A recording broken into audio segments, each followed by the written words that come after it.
Assalamualaikum warahmatullahi wabarakatuh. Alhamdulillahil jabbaril qahar, al-azizil ghaffar, khalikil jannati wan nar. Wassalatu wassalamu ala sayyidina wa maulana Muhammadinil mukhtar wa ala alihi wa sahbihi athhar. Bapak Ibu dimanapun berada, bersyukur kita kepada Allah Subhanahu wa ta'ala telah Allah jadikan kita sebagai manusia yang begitu mulia, manusia yang dapat menikmati indah dan mulianya bulan Ramadan. Bagaimana tidak? Tidak semua orang dapat menikmati ini semua. Karena di bulan Ramadan ini, untuk mendapatkan kenikmatan bulan Ramadan, itu ada dua nikmat yang sangat penting bagi kita. Yang pertama itu nikmat keimanan. Nikmat senang hati kita, bahagia kita ketika bulan Ramadan itu tiba. Lalu kemudian nikmat kesehatan. Karena untuk menunaikan bulan Ramadan, kita perlu jiwa yang sehat, pikiran yang sehat, hati yang bersih, dada yang begitu lapang. Sehingga apa? Kenikmatan bulan Ramadan itu, ibadah-ibadahnya dapat kita rasakan.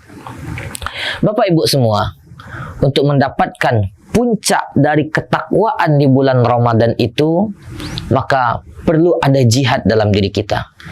Mengendalikan hawa nafsu, mengontrol mata, pendengaran, mulut kita, anggota tubuh kita, untuk menjaga diri kita dari hal-hal yang membatalkan atau yang melenyapkan pahala-pahala kita di bulan Ramadan. Lalu kemudian, ketika kita telah berusaha mendapatkan langkah-langkah itu, apa yang Allah berikan kepada kita? Allah beri 3 kenikmatan selain daripada surganya. Yang pertama, kita mendapatkan ketakwaan secara personal. Diri kita selalu menghamba kepada Allah, selalu taat, istiqomah, selalu meningkat ibadah kita kepada Allah Subhanahu wa ta'ala. Dan juga diri kita selalu menjunjung sunnah-sunnah Rasulullah Sallallahu Alaihi Wasallam. Lalu yang kedua, kita mendapatkan ketakwaan secara sosial. Yang sebelumnya mungkin kita menjadi pribadi yang suka menyendiri, menjadi pribadi yang suka hidup secara pribadi, tidak mementingkan orang lain. Lalu di bulan Ramadan ini kita diajarkan untuk berjamaah, untuk saling memberi satu sama lain. Kita diajarkan untuk bertaklim lebih banyak, bermasyarakat, bersosial. Hasilnya apa? Kita tidak hanya maksimal hablum minallah, tali kita kepada Allah, tetapi juga kepada sesama kita. Lalu kemudian yang ketiga, apa yang Allah berikan kepada kita? Menjadi hamba yang bersyukur kepada Allah Subhanahu wa ta'ala. Itu penting. Kenapa tidak? Tidak semua orang begitu mendalam hatinya bersyukur kepada Allah. Banyak orang yang terlena karena kenikmatan dunia, karena hartanya, pangkatnya, jabatannya, kedudukannya, usahanya, uangnya, emas dan harta-harta lainnya. Tetapi bagi orang yang bersungguh-sungguh di bulan Ramadan, dia menjadi hamba yang bersyukur. Entah itu hidupnya miskin, entah itu hidupnya kaya, entah itu hidupnya fakir sekalipun. Karena apa? Ketika bulan Ramadan itu tiba, dia senantiasa bersujud kepada Allah. Dia melaksanakan kenikmatan ibadah kekhusukan yang Allah berikan. Maka setelah bulan Ramadan itu selesai, ibadahnya selalu terjaga. Dia selalu ingat bahwasanya ibadah adalah kunci dari kebahagiaan dunia dan akhirat.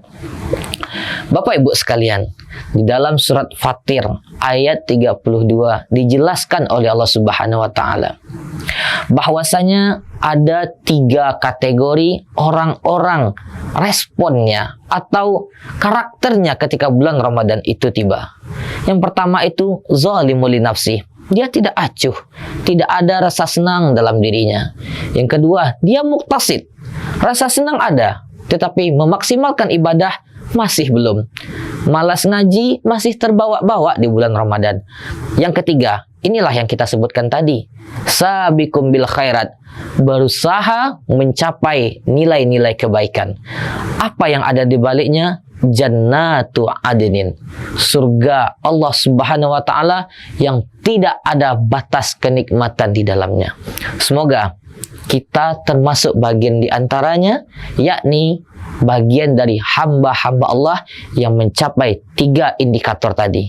Takwa secara personal, takwa secara sosial, dan menjadi hamba yang sangat-sangat bersyukur kepada Allah Subhanahu wa taala.